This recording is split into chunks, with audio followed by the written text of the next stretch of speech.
नारायण नारायण नारायण नारायण नारायण नारायण।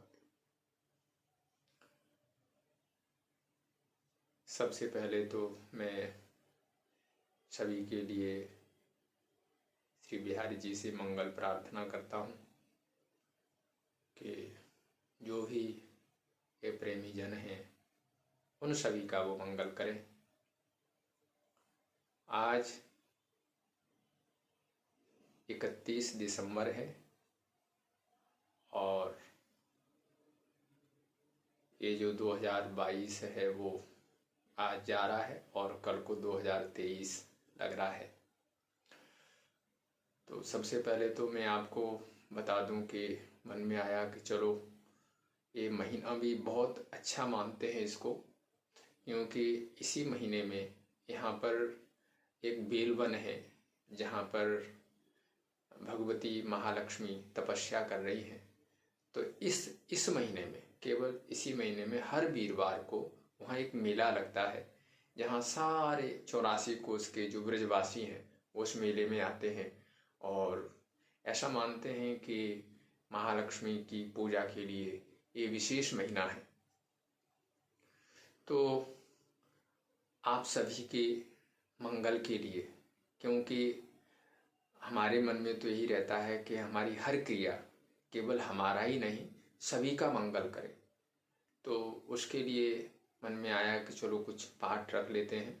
तो एक तो भागवत का मूल पाठ यहाँ पर रखा गया है। आज से मैंने आपको शायद व्हाट्सएप पर वीडियो भी डाली है और उसके साथ साथ में लक्ष्मी नारायण का अर्चनात्मक पाठ चल रहा है जो श्री सूक्त पुरुष सूक्त जिससे हम लोग हवन करते हैं, तो वो पाठ भी चल रहा है। और इस पाठ का मैं तो एक ही फल मांगता हूँ कि सभी का मंगल हो, सभी का मंगल हो। उसमें कोई ऐसा नहीं है, मतलब सर्वे भवन्तु सुखिनः सर्वे सन्तु निरामया सर्वे भद्राणि पश्यन्तु माँ कश्चित् दुःखभाग् भवेत्। सर्वे भवन्तु सुखिनः हमारा वेद मंत्र कहता है सभी सुखी हों। उसमें ऐसा नहीं है कि जो हमारे मित्र हैं वो सुखी हों और जो मित्र नहीं है वो सुखी ना हो। सर्वे भवन्तु सुखिनः, चाहे वो कोई भी है, क्योंकि सारी सृष्टि ये परमात्मा की है और उसने यदि जहर भी बनाया है तो वो भी कहीं न कहीं कोई काम आता होगा।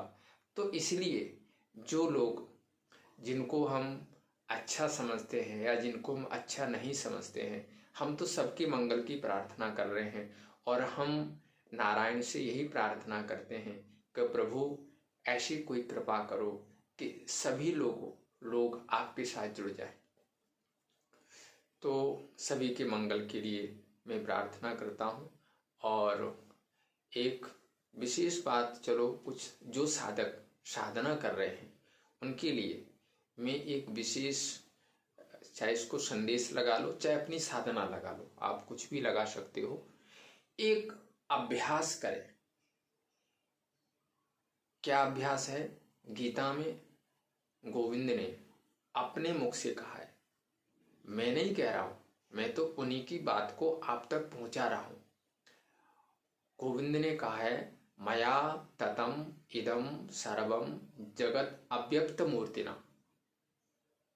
मैं अव्यक्त रूप से सारे जगत में व्याप्त हूं, यानी मैं हर जगह पर अव्यक्त रूप से बैठा हुआ हूं, निराकार रूप से बैठा हुआ हूं। अब देखिए, अव्यक्त का मतलब आप थोड़ा सा समझ लें। जैसे आपने माचिस की तीली देखी होगी, तो माचिस की तीली को आप, माचिस की डब्बी को अपनी आप जेब में रख करके घूमते रहते हैं, वो आपको कोई नुकसान नहीं पहुंचाती है, लेकिन उस तीली के अंदर आग है, इतना तो आपको भी पता है कि उसके अंदर आग है। तो जैसे उसके अंदर आग है लेकिन वो आग अव्यक्त रूप से है, दिखाई नहीं दे रही। जैसे तीली के अंदर आग है, जैसे दूध के अंदर घी है, लेकिन हम दूध में पूड़ियाँ नहीं तल सकते। हाँ, जब हम उस दूध को विधि पूर्वक गर्म करके, दही बना के, मक्खन बना के, फिर उसका घी बना करके, फिर जब उसको हम गर्म करेंगे तो हम उसमें पूड़ियाँ निकाल सकते हैं।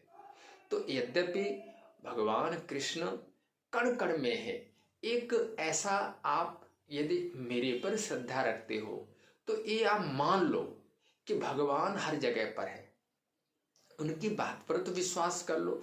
यदि आप मेरे पर विश्वास नहीं करते हो तो भगवान पर तो विश्वास कर लो। भगवान स्वयं गीता में कह रहा है कि मया ततम इदम सर्वम जगत अव्यक्त मूर्तिना, मैं इस सारे जगत में बैठा हुआ हूं, बस मैं किसी को दिखता नहीं हूं लेकिन मैं सबको देखता हूं। ध्यान देना, मैं किसी को दिखता नहीं हूं परंतु मैं सबको देखता हूं। तो आप एक मन ही मन में एक भावना करो, एक आप यही साधना बना लो कि भगवान हर जगह पर बैठा है। क्यों? क्योंकि वो स्वयं कह रहा है। और ऐसा सोच करके सुबह को जब एक बार उठते हो तो जहां तुम हो वहीं पर बैठ जाओ, उनको सबसे पहले प्रणाम करो। और निश्चित है, ये विश्वास कर लो, एक बार आप आंखें बंद करके मान लो और आप करके देखो। आप 90 दिन तक इस प्रकार की भावना बना के देखो कि कृष्ण कण कण में है, बिहारी जी कण कण में है, गोविंद कण कण में है, नारायण कर जो भी आपका इष्ट है वो कण कण में बैठा हुआ है। तो आप जहां कहीं भी हो वहीं पर उसे आप प्रणाम करना शुरू कर दो और भावना करो। जैसे आप जब कई बार पानी में डुबकी लगाते हो तो आप देखो आपके चारों तरफ पानी हो जाता है। जब कोई व्यक्ति पानी के अंदर डुबकी लगाता है तो उसके ऊपर भी पानी, नीचे भी पानी, दाएं भी पानी, बाएं भी पानी। तो इसी प्रकार से एक भावना करो कि मैं परमात्मा के अंदर बैठा हुआ हूं। और ऐसी भावना करके आप इसी को अपनी साधना बना लो कि हर क्षण बस इस चीज को याद करते रहो कि वो यहाँ पर भी है, जहां मैं बैठा हूं यहाँ पर भी है। और बस इतना ही बोलते रहो, हे गोविंद मैं आपको प्रणाम करता हूं। और देखो उन्होंने ही फिर आगे कहा, सर्वतः पाणिपादम तत् सर्वतो अक्षिशिरो मुखम सर्वतः श्रुतिमल्लोके सर्वम आवृत्ति तिष्ठति। हे अर्जुन, उस ईश्वर के सभी जगह हाथ हैं, यानी जहां आप बैठे हो वहीं पर उसके हाथ हैं। तो इसका मतलब क्या हुआ कि आप पर यदि कोई व्यक्ति किसी प्रकार से कोई नुकसान पहुंचाना चाहता है आपको, तो उसके हाथ वहां पर हैं, वो अपने आप आपकी रक्षा करेंगे। सर्वतः पाणि पादम, उसके सब जगह पैर हैं, सब जगह उसके चरण हैं।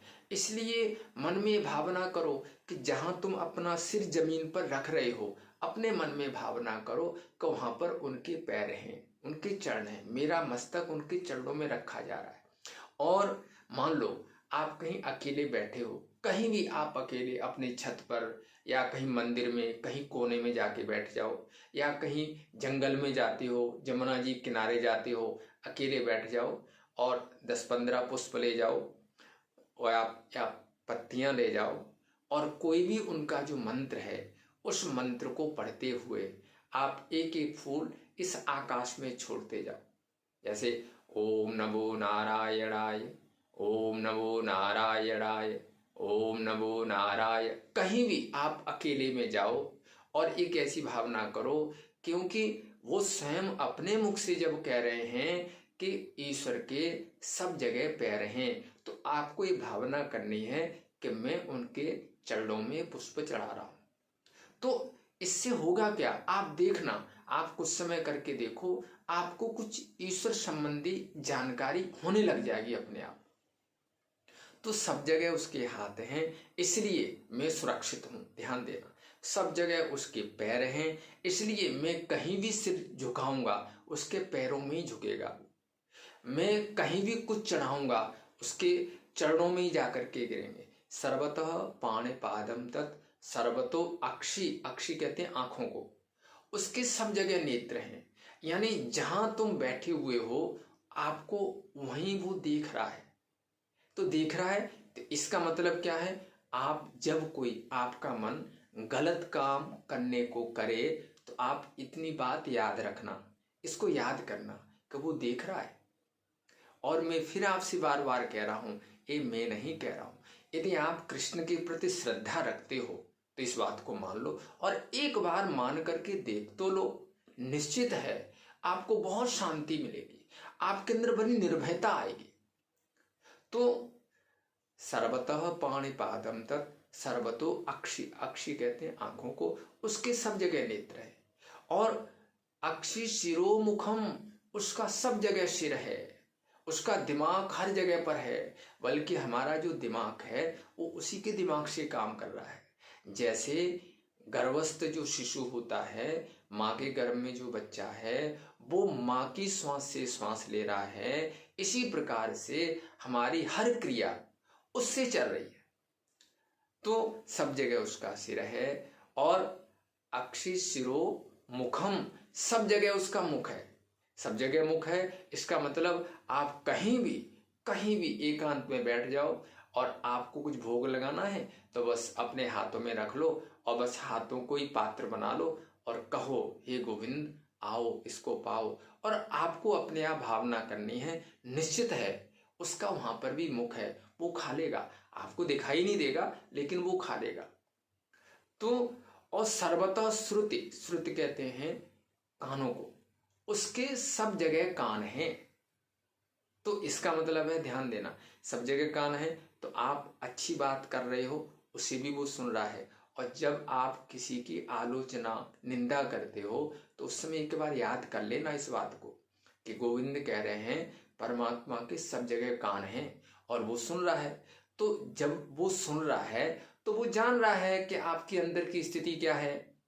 इसलिए जब आप इस चीज को याद करोगे तो आप आलोचना करने से बच जाओगे, किसी की निंदा करने से बच जाओगे।